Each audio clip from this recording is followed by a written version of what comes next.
actually. I'm a lot of mugs. A lot of mugs. There should not be so many mugs next to booze. How many people are drinking hot drinks? Hot whiskeys. Are you drinking a hot whiskey? Not many, no. You know what should be hot? Dr. Pepper. Ahoy there and welcome to the Long Goner Tavern for another episode of Drinks Worth Running For. I'm your host, Captain Travis, and today I'm gonna jingle some bells, deck some halls, right in their dumb hall faces, and then I'm gonna get cranked by cracking open a couple classic white elephant gift sets. I'm gonna get drunk on those presents. But first,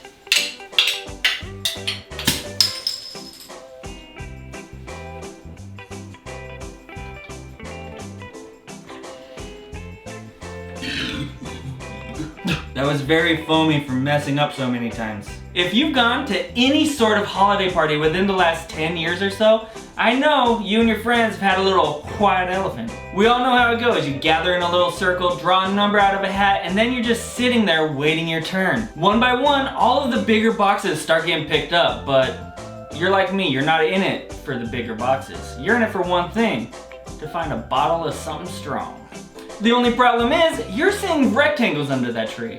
You're starting to wonder, are your friends a little square? L7 Winnie! But you still have some hope that at least one of those losers you invited over to your house has the good sense to grab a bottle of poison and just hand it over like a gent. So now, all you have to do is find the proverbial bottle in a box wrapped in some decorative paper. I don't know what proverbial means. But I do know one thing, around this time of year, Big Booze loves to put a bottle of swill next to a free gift in the hopes that you're gonna just fill up them cupboards with branded glasses. And it works too! These cupboards? Full of shit. Anyway, now that we know where we're looking for, we just need to figure out how to find it. So with that in mind, welcome to Captain Travis's multi-step guide to picking out the booze boxes at your next holiday party. Step 1. You're gonna look for a box that's about the height of a booze bottle. Step 2. What you're looking for is a box that's heavy on one side. That's because booze is heavier than free gift. And step 3. Let's open a present. And here we have the classic blended Scotch. This is gonna end up under the tree quite a bit because people that don't drink that much always think Scotch is classy, because it is. But the problem is, not as many people drink it as you might think. You know what? Santa might have opened this one up a little early.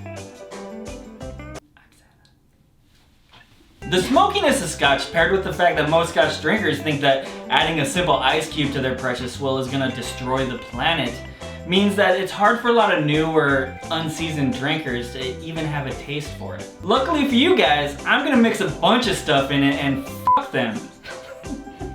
Because you know what? I don't care how you take your booze as long as you're having fun and not being a dick. How's that for holiday cheer? Woo, holidays! So with that in mind, let's make a modern classic Scotch cocktail, the Penicillin. The Penicillin was created in 2005 by legendary cocktail creator Sam Ross during his time at the equally legendary and now sadly closed Milk and Honey in NYC. This smoky take on the classic sour has become so popular in its short life that most drinkers just assume that it's one of the classics from the before times. You know. Alright, enough about that. Let's go ahead and make this cure-all cocktail. And as an added bonus, I'm gonna use my free gift. Let's start with 3/4 of an ounce of lemon juice, 3/4 of an ounce of a honey ginger syrup, and then do 2 ounces of your Scotch. Give that a shake. Pour that into your highball glass.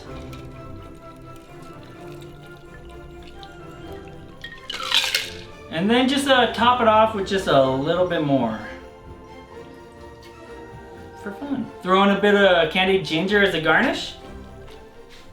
And there you have the Penicillin.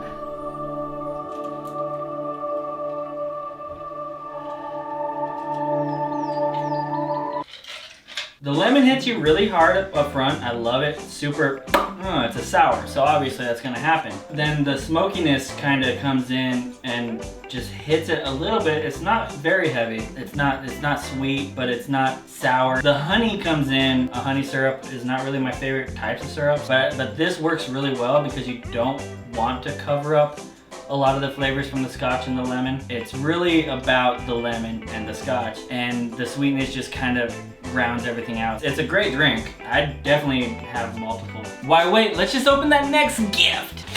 Ah yes, tequila, the quintessential party starter, besides me. If you got a party coming up and don't know what to bring, tequila is always a good option. It's great because most people drink it, it's easy to share, there's so many recipes that use tequila, and it's not vodka. And of course, once you unwrap that sweet, grassy, agave-filled bottle of lovely liquid, you know the drink you're gonna make is gonna be a margarita. Tequila makes her clothes fall off. So obviously I've done margaritas before. They're my favorite. I'll put that link in the description below, but right now I wanna Christmas up this classic by adding the most Yuletide of berries, the cranberry. Yeah, about that. As it turns out, I've already covered the cranberry. You know that most Kris Kringle of berries. Link below for that as well, but right now let's move on to this new margarita. So besides the festive name that I'm totally not gonna make up on the spot, what makes this new margarita special? Well, actually there's two things. Instead of using a cranberry juice like most cranberry margaritas you'd find at a bar, I'm gonna use a spiced cranberry syrup that I just made. And secondly, I'm gonna put it in a bowl. Let's make the Merry Margarita. We're gonna start out with 1 ounce of lime juice, 1 ounce of my spiced cranberry syrup. I'm gonna use a ½ ounce of dry curacao. If you have triple sec, that's cool. And then go ahead and put in 2 ounces of that sweet, sweet tequila. Give that a shake. And then pour that into your ice-filled tiny bowl. Throw a little lime wedge on that for a garnish. And that's a Merry Margarita.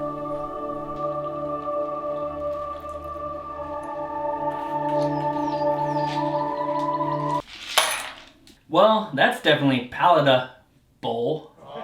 It's actually a really good drink. The cranberry comes in, it's got that like tartness. The spices come in, you don't get, like, it doesn't come in like a pumpkin spice latte. It doesn't hit you really hard, but it is there. Sweet, but not overly so. Dry curacao actually really works to just keep it more tart because I wanted more of that tartness from the cranberry. I wanted that to shine. The cranberry is definitely the main player. The tequila only comes in and hits you. It's tequila, like it comes in, bam, it's good. All in all, it's a very balanced, beautiful drink. So there you go, a couple ways to find some holiday spirit as well as swallow some holiday spirits. So whether you unwrap yourself a nice smoky Scotch or a little tequila, as long as you knock that coal out of your stockings, I think these are drinks worth running for.